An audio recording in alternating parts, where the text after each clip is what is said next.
Reynolds et Claire étaient ravis d'accueillir leur deuxième enfant. Ils n'avaient pas été les seuls à attendre l'arrivée du bébé, puisque leur premier enfant, Ryan, était également aux anges.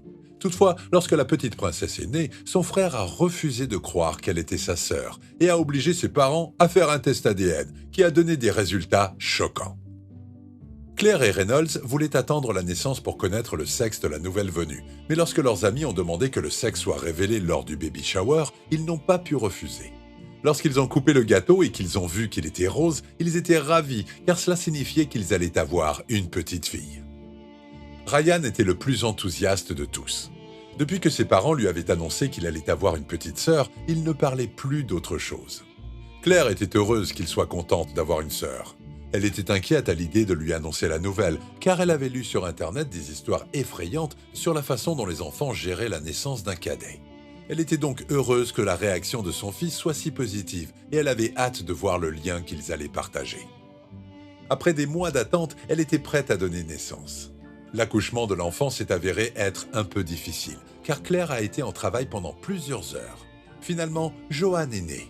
Lorsque Reynolds a amené Ryan voir sa petite sœur pour la première fois, le garçon a eu une réaction à laquelle il ne s'attendait pas. Ryan a regardé Johan et a froncé les sourcils. Il a refusé de s'approcher d'elle ou de lui tenir la main, malgré l'insistance de ses parents. Ils étaient inquiets de sa réaction, mais ils ont conclu que sa petite taille et son apparence ont pu l'effrayer.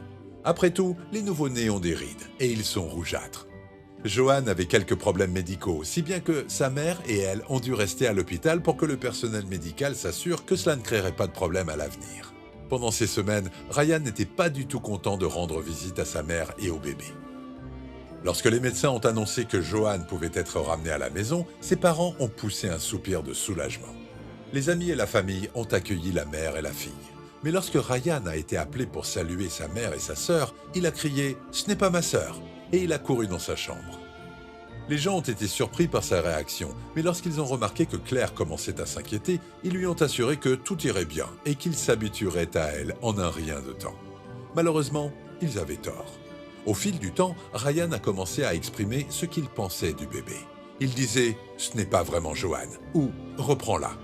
Ses parents ne savaient pas quoi faire et ils ont commencé à envisager une thérapie pour lui. 2 mois plus tard, sa réaction étant toujours la même, ils lui ont réservé une séance avec une thérapeute pour enfants. Le médecin a entendu leurs inquiétudes et leur a assuré que ce qui se passait était normal. Elle leur a dit qu'elle avait vu tant d'autres enfants présentant le même défi, qui naissaient le plus souvent de l'envie ou de la peur d'être laissés de côté après l'arrivée du bébé. La thérapeute a commencé les séances avec Ryan, mais celui-ci est resté catégorique sur le fait que Johan n'était pas sa sœur. La thérapeute lui a demandé pourquoi il pensait une telle chose, mais il a répondu qu'il le savait, tout simplement. Les séances de thérapie n'ayant donné aucun résultat, Claire et Reynolds ont décidé d'y mettre fin, en espérant que leur fils s'en sortirait avec le temps. Un jour, alors qu'ils se préparaient pour aller au travail, Reynolds a soudain évoqué la possibilité de faire un test ADN sur Johan. Claire était choquée et elle s'est sentie insultée, pensant qu'il l'accusait d'infidélité. Mais il lui a expliqué que depuis que Ryan avait commencé à dire que Johan n'était pas sa sœur, il a commencé à comparer les traits et il n'était pas sûr qu'elle ressemblait à l'un d'entre eux. Claire a rétorqué qu'il était assez difficile de voir les traits d'un bébé. Reynolds a accepté son explication, mais il a encore émis des réserves. Pendant plusieurs semaines, Reynolds n'a plus mentionné le test ADN, mais un jour, Claire en a parlé elle-même. Elle lui a avoué qu'elle n'a pas ressenti avec Johan le même lien qu'avec Ryan, mais qu'elle a d'abord ignoré ce sentiment en pensant qu'il s'agissait d'une dépression postpartum. Toutefois, elle ne pouvait pas se débarrasser du sentiment que quelque chose clochait. Elle a dit qu'il n'y aurait pas de mal à faire un test ADN, car cela les convaincrait non seulement que c'est leur bébé, mais Ryan serait aussi convaincu. Reynolds a accepté et ils ont programmé un test ADN à l'hôpital.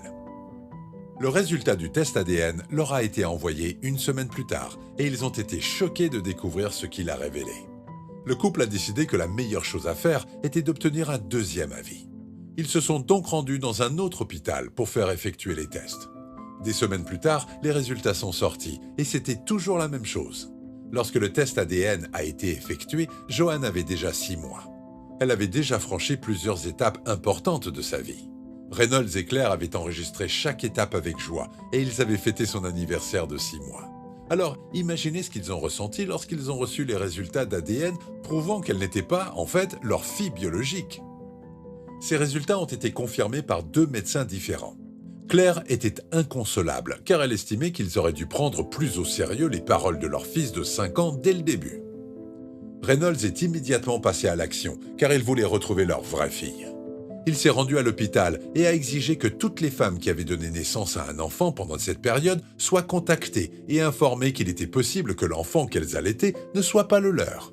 Il n'a pas été facile de les contacter toutes, mais le personnel médical était tenu de le faire, car l'hôpital était fautif.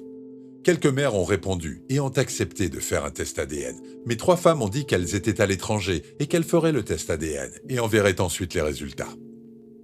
Tous les bébés qui ont été testés à l'hôpital n'étaient pas la vraie Joanne, et leurs parents ont poussé un soupir de soulagement. Mais Reynolds et Claire ne pouvaient pas encore se reposer. Ils devaient attendre les résultats des 3 femmes à l'étranger. En attendant, Reynolds a pensé à poursuivre l'hôpital en justice, mais Claire lui a dit que ce n'était pas nécessaire. Tout ce qu'ils avaient à faire était de prier pour retrouver leur petite fille. Bien qu'il avait accepté de ne pas porter plainte, il voulait comprendre comment il s'était retrouvé avec le mauvais bébé, alors qu'elle n'avait été hors de leur vue que lorsque les infirmières la nettoyaient.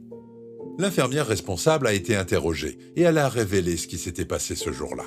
Immédiatement après l'accouchement de Claire, une autre petite fille est née et la mère a eu des complications. L'infirmière qui devait nettoyer l'enfant a dû retourner en urgence au service de cette dernière et lui a remis l'enfant. Après avoir nettoyé les 2 bébés, elle les a enveloppés dans des châles similaires et les a placés dans des berceaux. Cela devait permettre aux médecins de procéder aux examens nécessaires avant de les rendre à leur mère, mais elle avait oublié de leur mettre des marques. Lorsqu'elle est revenue, l'un des bébés était parti. Elle n'y avait pas prêté attention car elle pensait que l'autre infirmière savait à quoi ressemblait chaque nouveau-né. Elle a donc emmené le bébé laissé dans le berceau à Claire. Reynolds a été choqué par sa nonchalance, mais sa femme a insisté sur le fait que retrouver la vraie Joanne était plus important.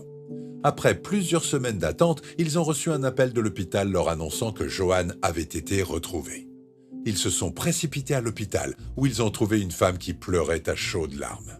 C'était son premier enfant, et elle était tellement surprise de découvrir que son bébé n'était pas le sien. Claire a essayé de la consoler, et elles ont toutes 2 convenu que la meilleure chose à faire était de récupérer leur véritable enfant. Elles ont décidé d'échanger les photos des étapes de la vie de leur bébé, et ce fut un moment difficile pour elles. Une fois les procédures nécessaires effectuées, Reynolds et Claire ont pu ramener la vraie Joanne à la maison. Ils étaient impatients de commencer à créer des souvenirs avec leur fille, mais surtout, ils avaient hâte d'entendre l'opinion de Ryan. Arrivés à la maison, ils ont demandé à Ryan de dire bonjour à sa petite sœur. Quand il l'a vue, son visage s'est immédiatement illuminé. Il a embrassé ses joues et a dit « Maintenant, c'est ma vraie sœur ». Personne ne savait exactement comment Ryan a pu reconnaître que la première fille n'était pas Joanne, mais ils ont tous essayé de mettre ce cauchemar derrière eux et de commencer une nouvelle vie heureuse ensemble. Que feriez-vous si vous découvriez que votre enfant de 6 mois n'est pas le vôtre ? Seriez-vous capable de le rendre à sa vraie famille ? Dites-le nous dans les commentaires. Merci d'avoir regardé et à très bientôt pour une toute nouvelle vidéo. Et en attendant, prenez bien soin de vous.